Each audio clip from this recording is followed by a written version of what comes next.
പൊതുവെ മുസ്ലിം സംഘടനകളിൽ ഈ സ്ത്രീ പ്രാതിനിധ്യം വലിയ പ്രശ്നമാണെന്ന് ചോദിച്ചാൽ വേണ്ടത്ര ഇല്ലാത്ത സംഘടനകളുണ്ട്, തീരെ ഇല്ലാത്ത സംഘടനകളുണ്ട്. സ്ത്രീകൾക്ക് വേണ്ടി പ്രത്യേക സംഘടന ഉണ്ടാക്കാം, പക്ഷേ അതിൻ്റെ മെയിൻ ബോഡിയിലേക്ക് സ്ത്രീകളെ കൊണ്ടുവരാത്ത സംഘടനകളുണ്ട്. ഇപ്പോൾ MSF പോലും MSFൽ സ്ത്രീകളുണ്ടായിരുന്നില്ല, അതിന് പകരം ഹരിത എന്ന് പറയുന്ന മറ്റൊരു സംവിധാനമാണ് ഉണ്ടായിരുന്നത്.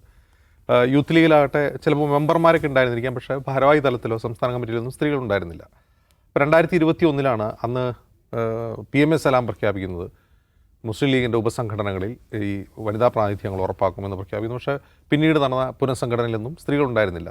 ഇപ്പോൾ അവരത് ഭരണഘടന തന്നെ ഭേദഗതി ചെയ്തുകൊണ്ട് അതിന് ഒരു തുടക്കം കുറിക്കുകയാണ്. നല്ല കാര്യം എന്ന് പറയാൻ കാരണം അത് അങ്ങനെ ആഹ്ലാദിക്കേണ്ട ഒരു സംഭവം അല്ലെങ്കിൽ അത് സെലിബ്രേറ്റ് ചെയ്യപ്പെടേണ്ട ഒരു കാര്യമല്ല. കാരണം ഒരു ജനാധിപത്യ പാർട്ടിയുടെ യുവജന സംഘടനയാണ് ഇലക്ഷനിൽ പങ്കെടുക്കുന്ന, ഇന്ത്യൻ കോൺസ്റ്റിറ്റ്യൂഷൻ അംഗീകരിച്ച് ഇന്ത്യയിൽ ജനാധിപത്യത്തിൽ തെരഞ്ഞെടുപ്പിൽ പങ്കെടുക്കുന്ന ഒരു പാർട്ടിയുടെ യുവജന സംഘടന എത്രയോ പതിറ്റാണ്ടുകൾക്ക് ശേഷം സ്ത്രീകൾക്ക് പ്രാതിനിധ്യം കൊടുക്കുന്നതാണ് സെലിബ്രേറ്റ് ചെയ്യല്ല വേണ്ടത്, ശരിക്കും ലജ്ജിക്കുകയാണ് വേണ്ടത്. അത് വരുന്നു എന്നുള്ളത് നല്ല കാര്യം. പക്ഷേ ഈ യൂത്ത് ലീഗ് വഴി കാട്ടുന്നത് മറ്റ് മുസ്ലിം സംഘടനകൾ കൂടിയാണ് എന്നാണ് ഞാൻ വിചാരിക്കുന്നത്. അത് ആ വഴി മുസ്ലിം സംഘടനകൾ പിന്തുടർന്നില്ലെങ്കിലുള്ള പ്രശ്നം, ഈ മുസ്ലിം വനിതകൾ, മുസ്ലിം സ്ത്രീകൾ അവർ പുതിയ കാലത്ത് വളരെ എഡ്യൂക്കേറ്റഡാണ്, രാഷ്ട്രീയമായി വളരെ വോക്കായിട്ടുള്ള ആളുകളാണ്. നിലവിലെ രാഷ്ട്രീയ സാഹചര്യങ്ങളെക്കുറിച്ച് അവർ വായിച്ചും അല്ലാതെയും നല്ല അറിവുള്ള ആളുകളാണ് മുസ്ലിം സ്ത്രീകൾ. അപ്പോൾ രാഷ്ട്രീയ ബോധ്യമുള്ള മുസ്ലിം സ്ത്രീകൾക്ക് പ്രവർത്തിക്കാൻ യൂത്ത് ലീഗിലോ അല്ലെങ്കിൽ മറ്റേതെങ്കിലും മുസ്ലിം സംഘടനകളിലോ അവസരമില്ലെങ്കിൽ അവരുടേതായ രീതിയിൽ അവർ വഴി തേടിപ്പോവും. പിന്നീട് അയ്യോ ഞങ്ങളിവർ കേൾക്കുന്നില്ലേ എന്ന് ഈ മുസ്ലിം പുരുഷ കേസരികൾ വിലപിച്ചിട്ടൊരു കാര്യം ഉണ്ടാവില്ല.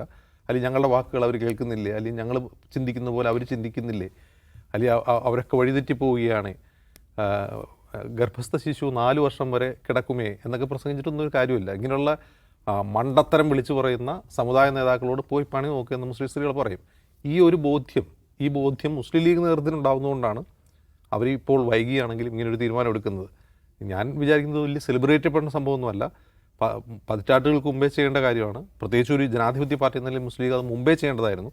പക്ഷേ ഇത് തീർച്ചയായിട്ടും മറ്റ് മുസ്ലിം സംഘടനകൾക്കുള്ളൊരു വാണിംഗ് ആണ്. നിങ്ങളിതെപ്പോൾ ചെയ്യുമെന്നൊരു ചോദ്യമാണ് ഈ നടപടി ഉയർത്തുന്നത്.